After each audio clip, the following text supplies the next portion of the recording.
Hello, everyone. Welcome to the No Good Podcast. We are joined by an artist from across the pond, as they like to say. He is both soulful and articulate. He's open for Ed Sheeran and Ghostface Killah. This is Piers James. Piers, first and foremost, man, thank you for coming on the podcast. How are you I doing out there? appreciate it, man. Thank you for taking the time to have a chat with me, man. Of course, man. Of course. No, we appreciate you coming on. I'll start just by asking you this, and I saw this in an interview as well that you had. You're from the town of Ipswich, right? I am from the town of Ipswich, yeah. And that's fairly unconventional for a rapper. Obviously, we were talking off air 100%. before hmm about me and Nate being in Liverpool for a couple of years. hmm And so I understand, Ipswich. Not a lot of people, to be honest, know the UK that much to be like, all right, Ipswich is here. You know Yeah, what I it's on the map, yeah. Right. What do you think is do you think it's kind of crazy, or do you think there's kind of the stigma of like, oh, this guy's from Ipswich, he may not have the artistry or the musical talent, like there's like doubt already there before they even hear, you know what I mean? I don't think so. I think in terms of like London as a whole, I think from coming from Ipswich, there's definitely a scene there that's got like thriving in talent. And people that I've grown up on, producers as well. Got one guy called Mechanics, who I don't know if you remember a tune called Revin with Dizzy Rascal and Okay, All yeah. right. Yeah. but he produced that. And so there's people underground. But I think in terms of where you see London as a whole, it's very like open to, for example, like collaboration and stuff. Whereas Right. if you're from Ipswich, your talent from there, I think it's a bit different in that perspective. But I think, to be honest, in my sense, I've always been a person who's been able to, do you know what I mean, show my talents and show myself and show that I'm here for the cause of making good music. And Right. so I've never really had a problem with collaborating with people from London. But in terms of people who are from Ipswich, it is quite far to go to London, and really you're only doing things online or like through technology and meet people through there. And when you're Especially not with the coronavirus and everything, right? Yeah. exactly, even more so now, so I feel like it's the opportunities are definitely less in Ipswich because you're not able to maybe come to London and know who the right people are to speak to, or got the right parties, and go to the right things. So you Right. know Right. but like I said, if you sacrifice and you want to hustle and you find your way, I think there's always a good path. I mean, Ed Sheeran's a great example of that. Very true. Very For true. sure. Yeah, he's from Ipswich as well, right? Yeah, Yeah. exactly. Crazy. Crazy. Awesome. I just want to ask you, like, what was your first intro into music? Like, when did you first get started with it? So I must have been about 14. Like music properly, I was playing piano from like a little young age, but then I was playing too many sports, so I was like, nah, fuck this shit, man. No more type of thing.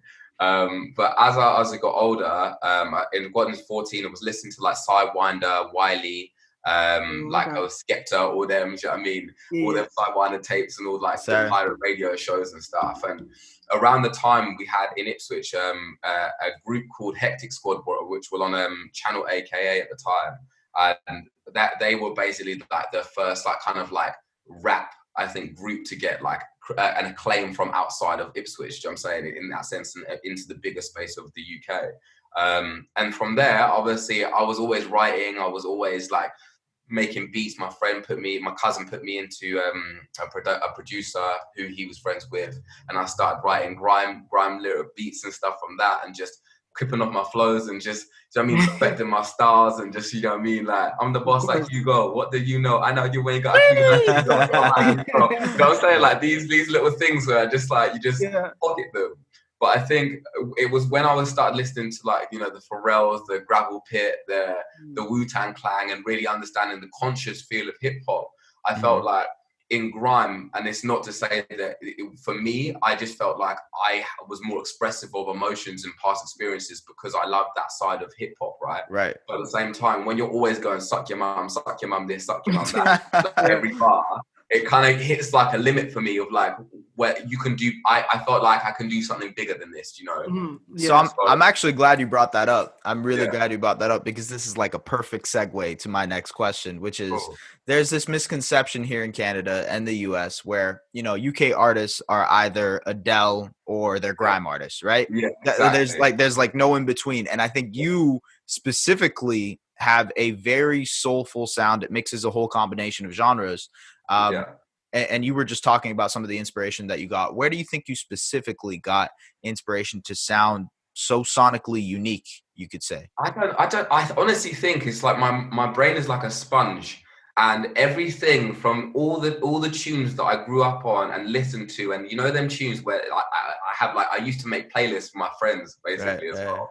I Yeah, used to make the CD and have like, hey, this is my first tune on the playlist, and you right. have a second one to go into it, and it would always be like Bobby V, T-Pain, like Michon, like loads of different things, and then you go onto the rap like Nas, Illmatic, Eminem, like Right, Mac Miller, Jay-Z. Do you know what I'm saying? The Wu-Tang Clan, like all these types of people, right. like so would then get my eclectic taste for hip hop, right?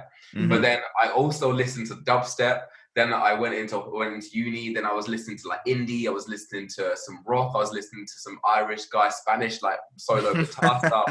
So Right, right. all these kind of sounds were just sort of like soaking into me. But at the Mm. same time, I was still writing and I was still producing, like, and still honing my craft to really figure out what kind of my sound was and what I liked as a whole. You know, Right, right, I right. think I kind of stumbled across the balance of, I love energy and I love like the like even when you're in the Big up. rave thing, but at the same time I love like the old school, like the guitar licks, the piano feel, the everything. So The riffs, the everything. Gotcha. yeah, all of it. So mix it all together, jam it up, and bang, there you go. You know what There I you mean? go. There you go. You Okay. got Piers James. That's interesting, Hmm. man. That's interesting. Well, there's so many UK artists that we enjoy here, and the grime hip hop scene is bigger and bigger with each and every single day.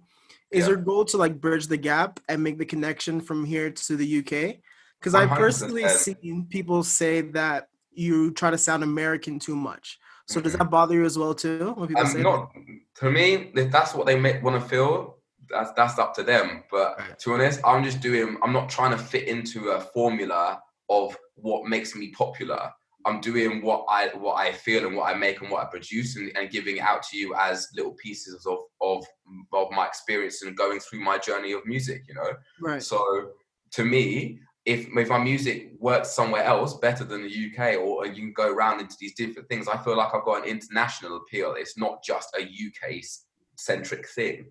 So it doesn't bother me if certain people don't like it from the UK because they prefer drill. Mhm. Because ultimately, on in the universal perspective, there's so many people that enjoy so many different things in life. Right. Why am I going to sit here and complain about a couple people that don't like it? Because, fuck it.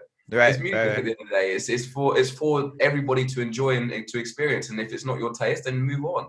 Right. Yeah, absolutely. I agree with you, man. I agree with you. So I mean, moving on to that, Mm. and talking about that, how important is it for you to keep creative control of your brand? Like, you do your own vlogs, you make your own music, you mix and master, right? Mhm. I know artists stress that a lot, like, thinking about signing with labels and making sure that they don't take all creative juices out of what you're creating. Yeah. If you, let's say it comes down to the road where you got to sign with a major label versus keeping your Mhm. creative control, which one are you kind of going with? Always creative control, man. Like, I've heard so many times and so many things, especially with majors as well, where let's be honest, it's a numbers game for them. Yep. It's not it's they don't, as much as they might want to care about the creative side of it and be obviously looking at these artists and making them be a certain way and look a certain way, they Hmm. really only care about numbers. Do you know what I'm Yep. saying? So if you're not popping, or for example, what you see, especially as a black artist, I think coming up from the UK and you're coming from majors or whatever, what you'll find is when you're hot, they'll pick you up. Then they'll see your numbers. They'll use you for what you've got. They see your numbers start to dwindle, and what happens?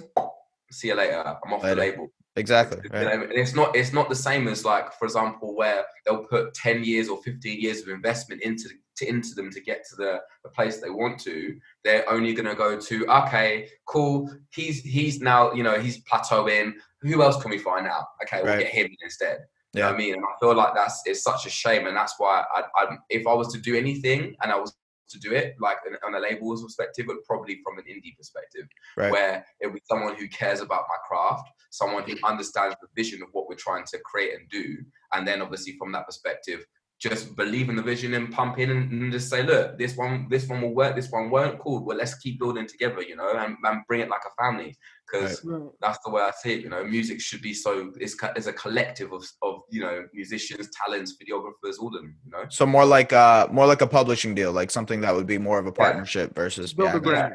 Partnerships, man. Yeah, I got you. Sure. I feel that.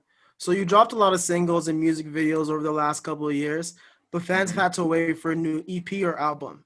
Is that something you're currently working on or not? I've got many in store. So I took a little time off. I basically so the story is, so I was in recruitment, and I was working, doing my 5 to 9, 9 to 5.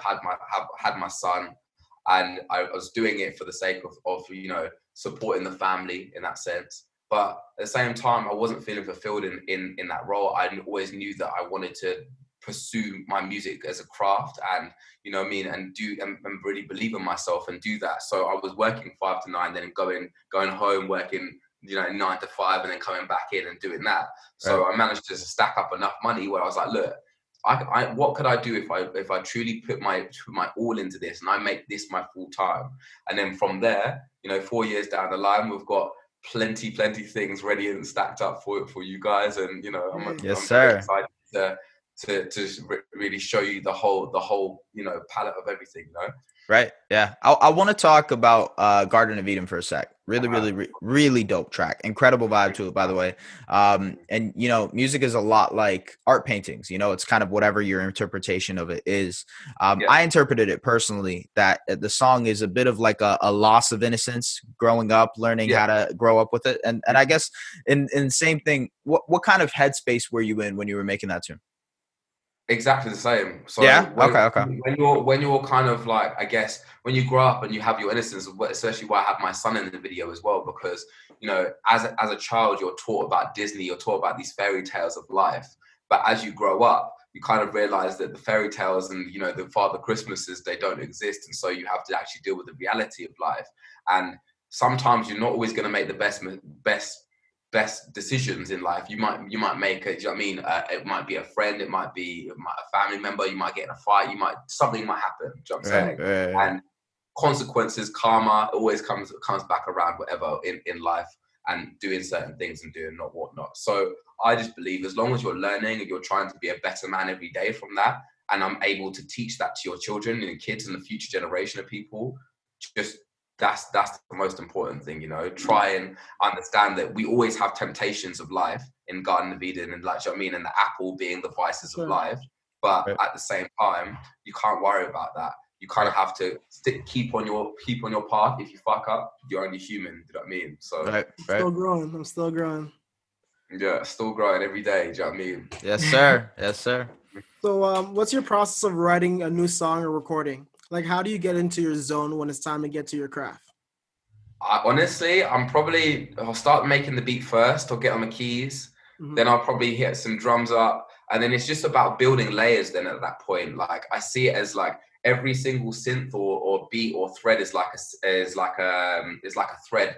And every one you're knitting together. And some of them you build up to have it sound. Then just break it all back down again and say, okay, this one works with this works with this. And then you're building and until you've created, like, I like to call it a J Dilla loop, because it can be 8 seconds, but I want to listen to that over and over and over again. Yeah. And then once I've made that little loop that I feel is like I can work with, then I'll build it into an actual song. And then from the song, once you've got that, I already can, from all this experience of listening to music and stuff, I feel like the song has already written itself. Right. So, okay. Very interesting creative idea. I'll kind of drop into something a little bit different, which is the music video that you more recently dropped, which was Young, Black, and British. And you know, with everything that's going on in the world right now, I thought it was an incredible song for you to make. Here in Canada, you know, there's this often misconception that racism doesn't exist here specifically, as if it's only a problem in the United States. We saw the protests in the United Kingdom. You mentioned John Boyega in the song and how powerful his words and message was. I said off the top of the show that we lived in the United Kingdom. We've both had experiencing some sort of racial stereotyping, something like that in the United Kingdom specifically. So what do you have to say about racism in the United Kingdom? And I guess in a sense, does it exist? I mean, yes, I know it exists, but I guess I gotta ask that question of like, what do you think about people who say it doesn't exist? Right? They're ignorant. Right. There's nothing more I can say than that. Like I can't, like, first and foremost with Young Black British, right? It's so funny because I wrote that in 2016, basically. Yeah. Right. And didn't change any of the lyrics, nothing like that. I wanted to keep it the same. So the way I was talking about John Boyega in it just felt like I was like, how can something that I made 3 years ago still apply, apply, but then also resonate with now even stronger than I did 3 years ago? Do you know what I'm saying? Right. And that's why I know that I felt like I'm onto some stuff that makes me feel some type of way. I know that I'm being my honest self on these lyrics. Do you know what I'm saying? So, and if my expression of how I felt as a black male, feeling oppressed, especially in Ipswich, where it's a white predominant area. You know, you're always going to feel that type of way, and the people for people, like you said, for people who don't think that it doesn't exist in the UK, they're just being ignorant for this. Like you said, we've both all had the experience right here of all of us having something, and it doesn't matter what anyone says. You know that it felt racist, even if it might have been said in a jest way or whatever. Polite racism. That's what I call it out there, man. Polite racism. Polite racism over there. Yeah, man. Yeah. Oh my God. It's like you can find different examples of ways that they can call you like some kind of word, but just in an extremely polite way. You know what I mean? Yeah. But we've seen people in sports take a stance against racism over the past couple of months. We've also seen people in Hollywood do it as well too. But it feels like it's almost mandatory as artists and musicians have to say something. Why do you think that is? I guess it depends, because as artists, I guess you are a voice for the people in that respect. Like people follow you because they like what you have to say in your music. They like what you have to say. So you're basically like a politician in that sense. Do you know what I'm saying? Right. So anything. So if you've got a following or a mass, people may feel that you've got a role model or your expectation to sit there and say, this is how I feel about it, so all my fans should feel this way about it. But in reality, also, I can understand why people wouldn't want to do that, because you're going to create controversy. Not everyone is going to think the same way as what you are. So I've seen a lot of people lose fans from talking about Black Lives Matter and stuff, and vice versa, maybe gain some.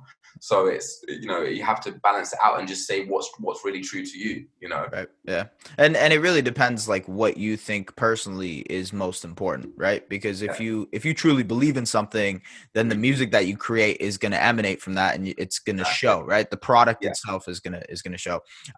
We'll switch gears here a little bit. You've had the chance to open for Ed Sheeran, man. Also another Ipswich man. So, talk about the experience. How was it to have that feeling of performing for your hometown in a sense, right? Honestly, was incredible. I felt like I was on like a FIFA career mode hunter kind of mode, where I was just like, Alex Hunter. Alex Hunter. Like, I was like, hold on a sec. Like, that's Ed right there, yeah. And this is my hometown, and that's 45,000 people over there.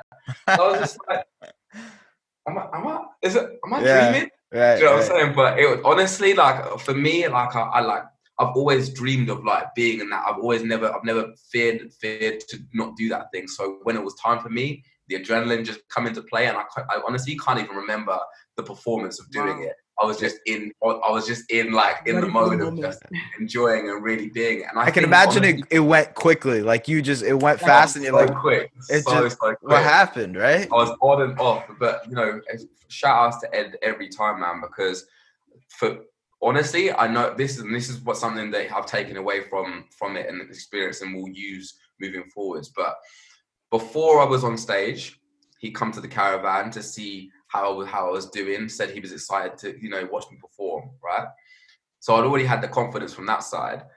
I went on stage. I come back off stage. He said, "Oh, I heard the music, man. Congrats! It was an amazing set." When he went on stage, then he said, when he's got his main crowd, shout out Piers James. You know what I'm saying? And after that, he's having drinks and stuff, and he's like, hey, have some drinks, whatever, come for a drink with me, etc. And I was like, do you know what? fair play. You can say what you want about Ed, but he's a very humble man. You know what I mean? And he didn't have to do any of that. To be honest, him giving me the opportunity was enough.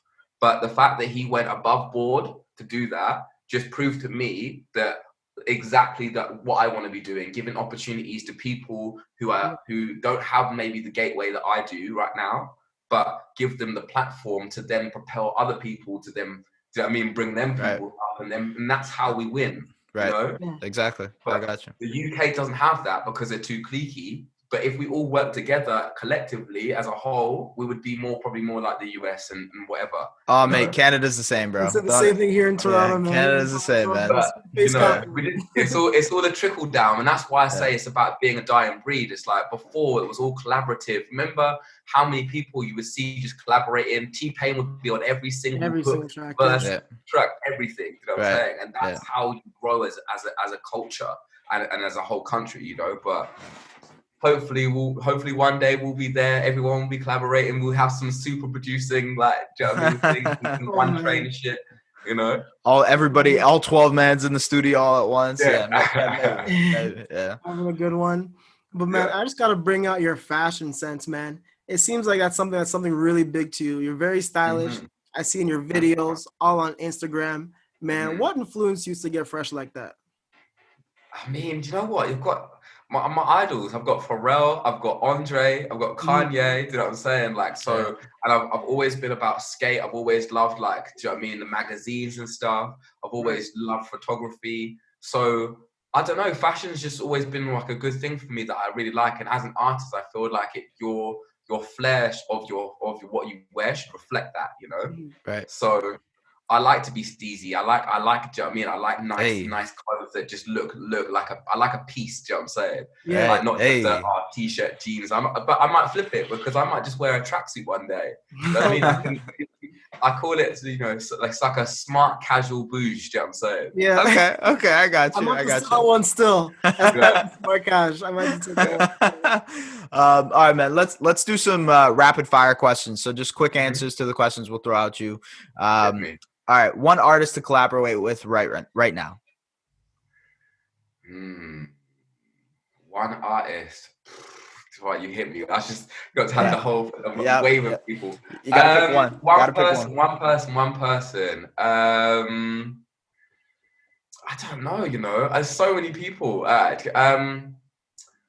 to? Do you know? In my head, first come Mac Miller. But obviously, I can't do that. Do you know what I'm saying? So, you know what I'm saying? He's my guy. Rest in peace, I actually got a poster of him right here. Yeah?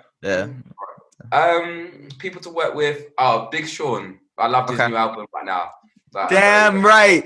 Talk that talk because Nate doesn't like the album. That's right. You hear that?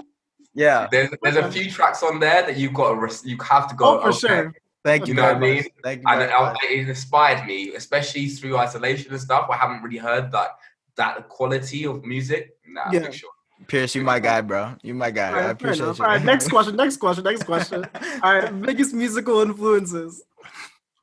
Kanye, Pharrell, Tribe Called Quest, Wu-Tang, Kano, Wiley, Sidewinder, BBK, Roll Deep. You know what I mean? All right, list goes on and on. Okay, I got you. If you had to pick between, this is funny. If you had to pick between fish and chips or a shepherd's pie, which one are you picking? All right, thank you very much. I would also go fish and chips. I agree with you on that one. With salt, with a lot of salt and vinegar too. Absolutely. Yeah. Yes, sir. Okay, what's your favorite late night hangover snack? Oh, cereal. Okay, nice. Good cereal. You know what I mean? I don't know what it is about. I prefer cereal in the evening. Yo, I rate you for that. I'll have cereal night, morning, day. I agree with you. Yeah, it don't matter. I just if I'm watching something and I don't want to have something that's too heavy. Cereal, you know. Okay. All right. Oh, my bad. What do you do on your off time, man? I make music. That's what, like, obviously we were knocked down. I play tennis, play squash, do you know what I'm saying? Sometimes. Nice. Gotcha. Smoke a little, sometimes, you know. Yes, sir. Get your Wimbledon on. I got you. I play PlayStation as well. Nice. You know. All right, cool. Yeah. Awesome. If you had to pick one producer to produce an album for you, which producer would it be? Madlib. Okay. Oh, okay. Yeah. All right. On them Freddie Gibbs If Mad we're Lib tip. doing living, if we're doing living, but Jay Dilla would be like my if I could get in with Jay Dilla at some even when I'm passed away and I'm up there, Yeah. I'll meet him up there. Yo, I know it'll be special Man, stuff. Mad Lib would be interesting because I think him and your sound sonically would just yeah, I agree with you. All right. Yeah. So this is the No Good podcast. So we got to ask you, what is something that everyone loves but you don't? What's no good to you? Everyone loves, but I don't. What is it? I mean, I like quite a lot of things. You know what I mean? I don't discriminate. I'm a taster of much things. But if I had something I don't like, could be food, could be I don't know, a song, whatever. Yeah, whatever. Theme. Food. I don't like. I just really don't rate Burger King that much. Do you know what I'm saying? Okay. Like, a lot of people like love it. That's one thing. Yo, you just making Nat so mad. Nate's just. Now, the one thing I do like is the XL bacon, but other than that, okay. It don't work. Man. Oh, I forgot they have different types of burgers out there, man. I forgot. Yeah. Yeah, right. Yeah. Got nothing. Yeah, right. Yeah. All right, Piers James, please let the wonderful people know where we can find you. All your socials. Give it to us. So my socials are Piers James. Everything. Socials, Instagram, Twitter, YouTube. Search me up. Google, everything. A whole bunch. Awesome. All right. Anything new coming out? Just to tell the fans and everything. So I just went out to Barbados for a little R&R, and we shot a little something out there that's looking very, very, very nice. And it's basically like it's my rap side of things, and I'm explaining a little bit of like, I never been a gangster, but I got a mass appeal. That's all I'm gonna say. Okay. All right. I see what you're doing. Let's just say that's one line. Gas it up. You know what I mean? All right, Piers James, thank you so much for taking time out of your busy schedule to come sit down here with us in the No Good podcast. We really do appreciate it. Nah, thank you, man. Love it. Let's catch up again soon, man. For Absolutely, sure, man. Absolutely. Until next time, it's the Boris from the No Good podcast. We'll see you guys soon. Peace. Peace.